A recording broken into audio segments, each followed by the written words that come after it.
Welcome back all. I'm going to do a little bit of winter care for all of the vehicles because they're all vehicles for life and I want to make sure they stay that way. So I'm going to, first off, look at that. Covered in about 1 millimetre of mud, grime and salt. I'm going to hose the Jeep, Bonneville and Fiat down. Then I'm going to LANOGUARD them all and then we'll see. Maybe go for coffee or something like that. But definitely I need to give them a hose down because they are all absolutely filthy.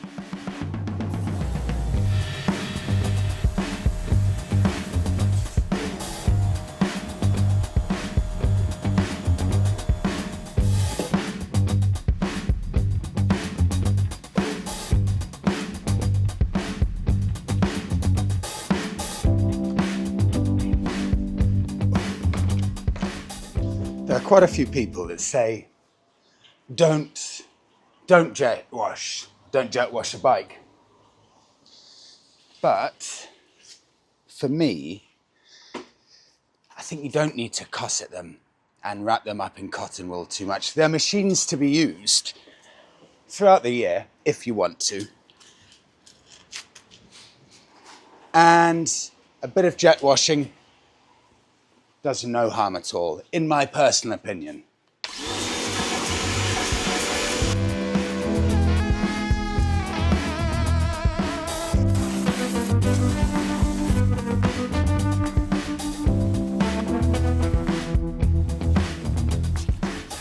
I'll let the Bonneville start and run for a couple of minutes just to make sure water gets out of all of those little nooks and crannies.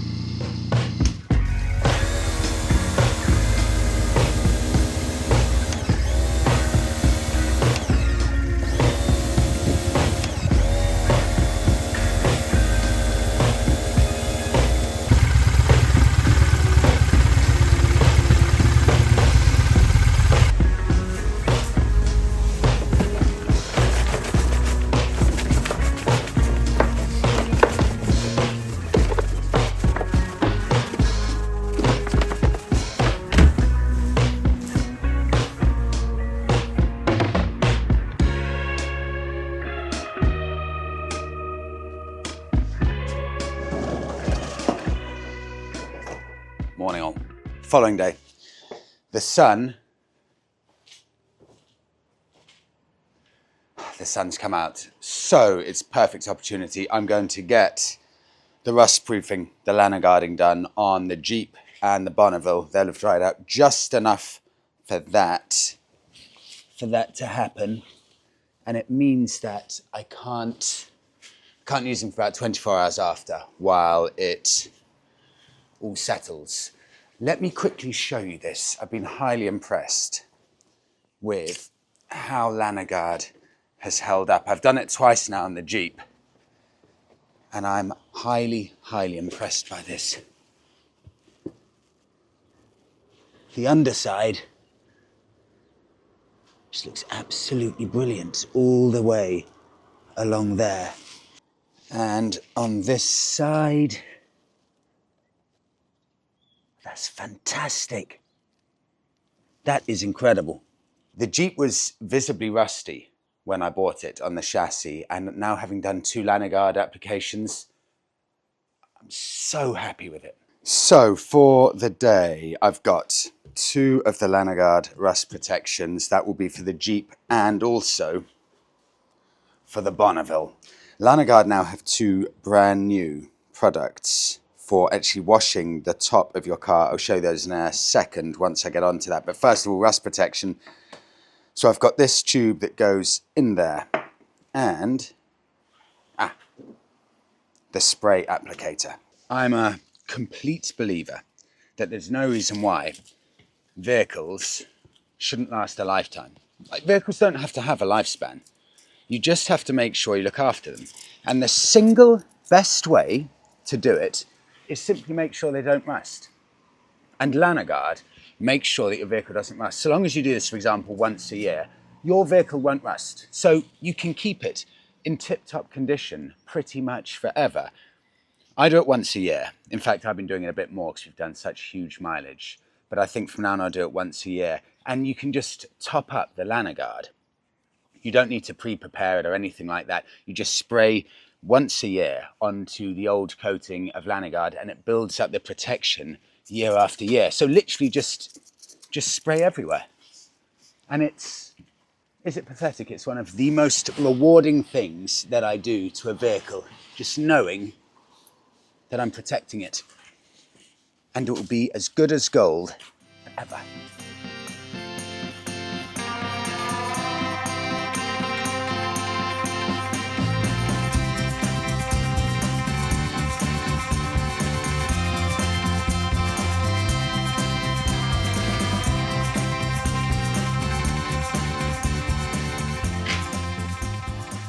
Jeep done. Now, onto the Bonneville. Did I say that would take about 15 minutes? I always say this. I always either over or under exaggerate to make myself look better, and that is simply not true. I think that was about 40 minutes, but it's really because I like to be as thorough as possible, literally spraying everywhere. So, now onto the Bonneville.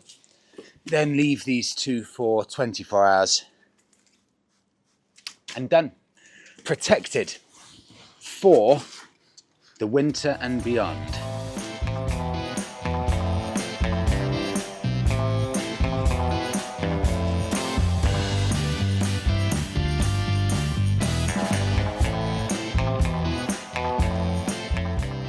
Actually, it's a good thing this is non-toxic because I do end up getting it everywhere while I'm spraying underneath the Jeep. Done. 2 minutes for the Bonneville. A few of you have asked, what was the overheating issue with the Jeep? I never actually confirmed it. Apologies for that. It was the radiator. That's why the internal heating wasn't working. That's why the Jeep was overheating. And the cost, radiator and getting fixed by a garage, £820, which was, it was a bit painful, but I was just so happy to get it back. And sometimes that's just the way it is. You need to take it to a professional who can quickly diagnose and fix the problem. And they did that so quickly. For them, it was just a walk in the park. So I was delighted just to have it back to full health. Number plate on the side now.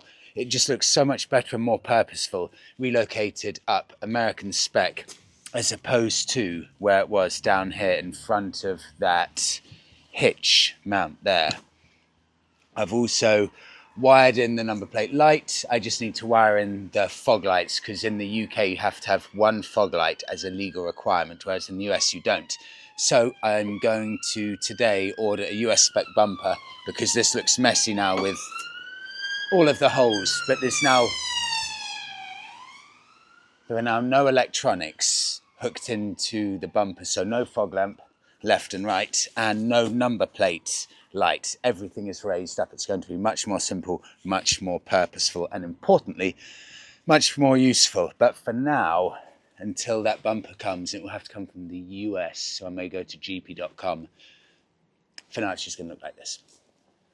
Next up, clean the Fiat. I've never used this before. This is snow foam. And this is LANOGUARD ceramic car wash. So LANOGUARD now do upper body washing and protection as opposed to just underbody protection. These are brand new products, professional grade, and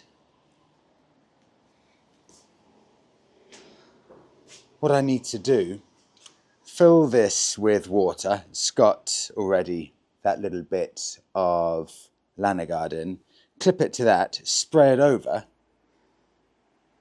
and this will cover their Fiat in foam like a professional valet.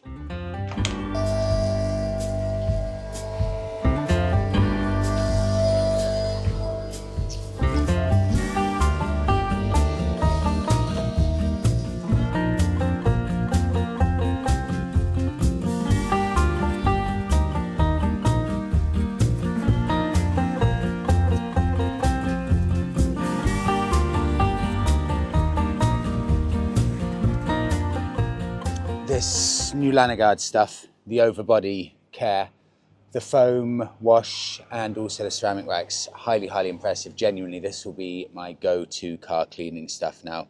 The shine it gives and the ease of which it takes off all that grit.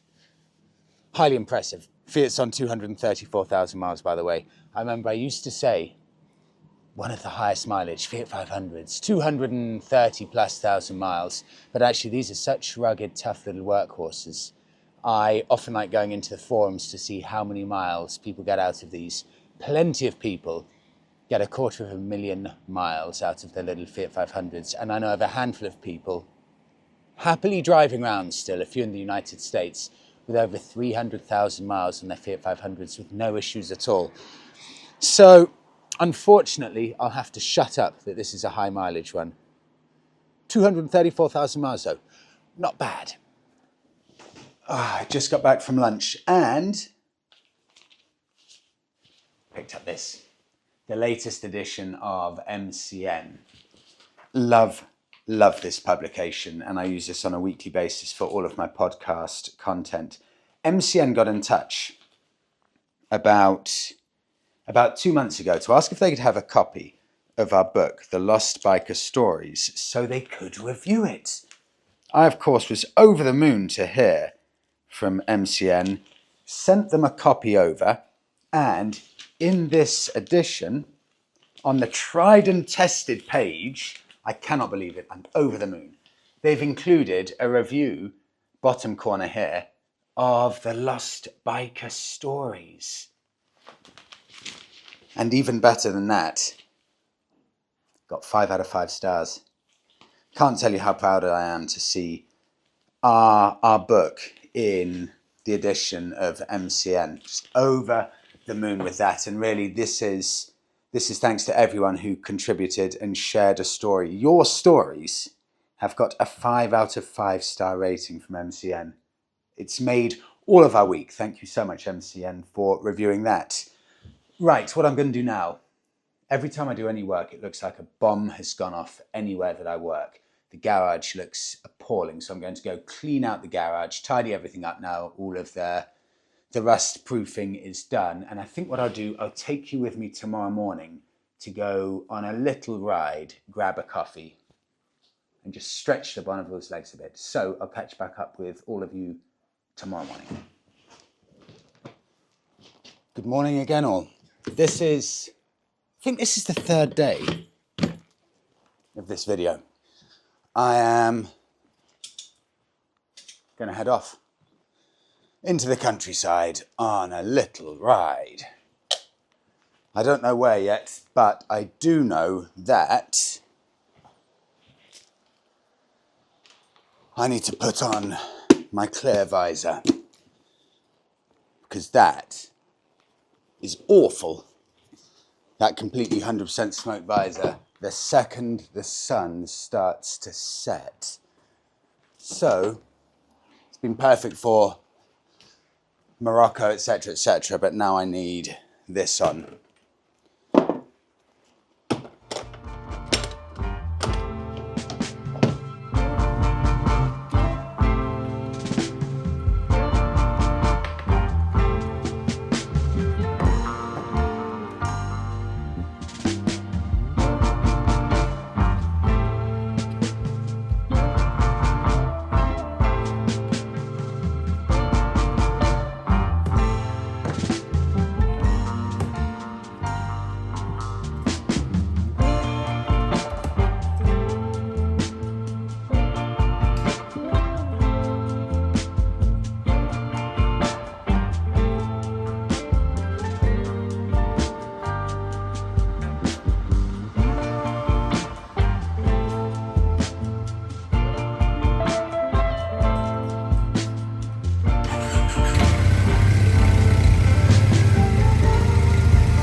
This is absolutely glorious.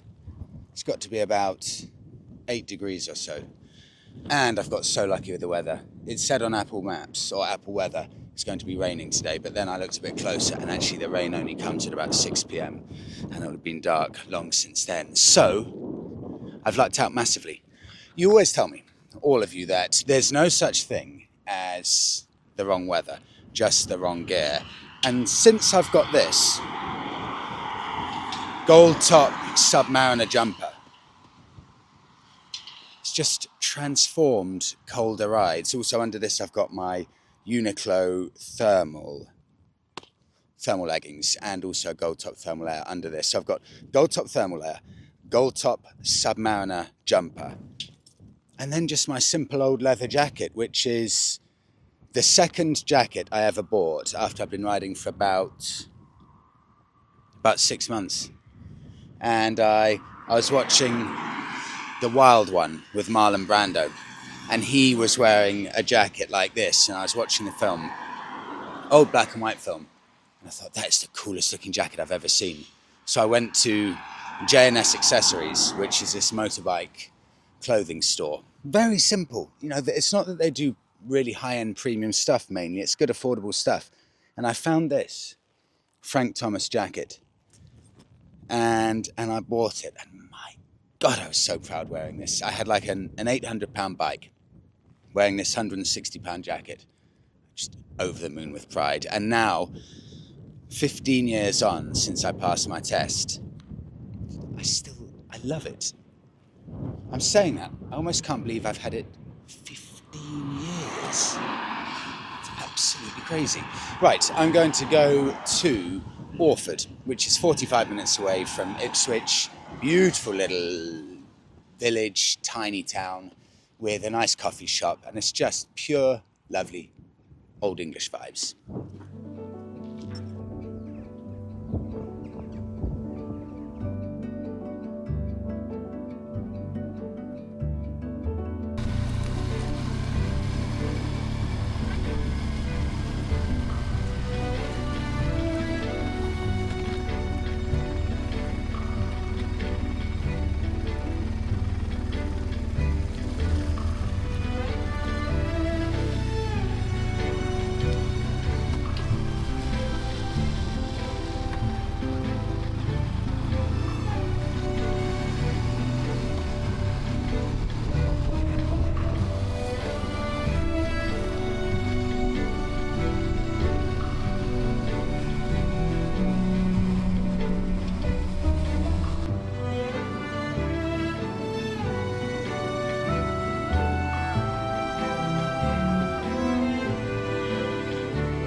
I love it when you just find an area all to yourself with no one around. Usually I think you have to head to the continent to get this kind of space and feeling like you've got the area to yourself. But no, here I am in England, just me. It's magic.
keep getting waylaid. So much stuff to see and open scenery. Orford, finally. I think I was down to about my last 3 miles of fuel. Orford is 3 miles in that direction, and I think about 6 minutes away. So I need lunch. So hopefully they're still serving lunch by the time I get there, because I've taken such a ridiculous amount of time to get to Orford. But look at where I am. Just a forest with 50-foot trees. And just the sound of the wind blowing at the very top.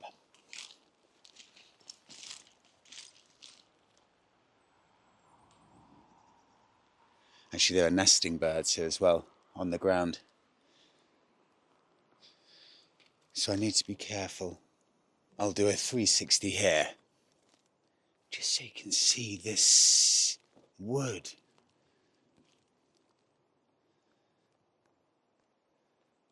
Incredible, isn't it?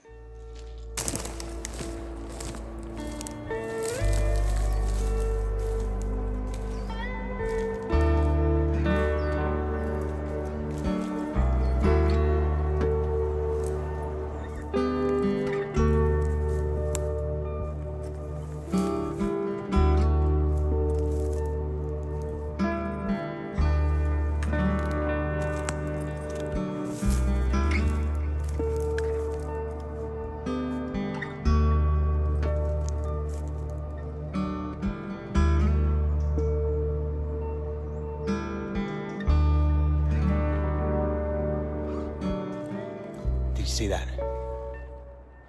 Huge hare just jumped out of the bush.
sun-dried tomato focaccia, sausage roll, and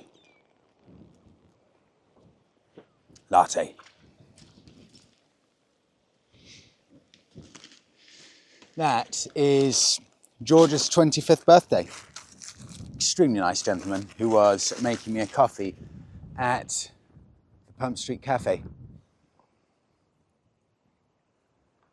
What a lovely place to finish off my little ride. That's the magic of biking. You can just have your very own little adventure within a couple of hour period, discovering new places and having a destination like that where you can get some nice food and a coffee. Makes it even more special. And I can just see here in the distance, that is Orford Castle. I think, I've done no research, I'm sure that's about a 1,000-year-old castle. Just sitting at the very top of Orford there. Such a beautiful setting. I'll wrap the video up. Thank you so much, everyone, for watching. I really hope you enjoyed it. I'll see you all in the next one.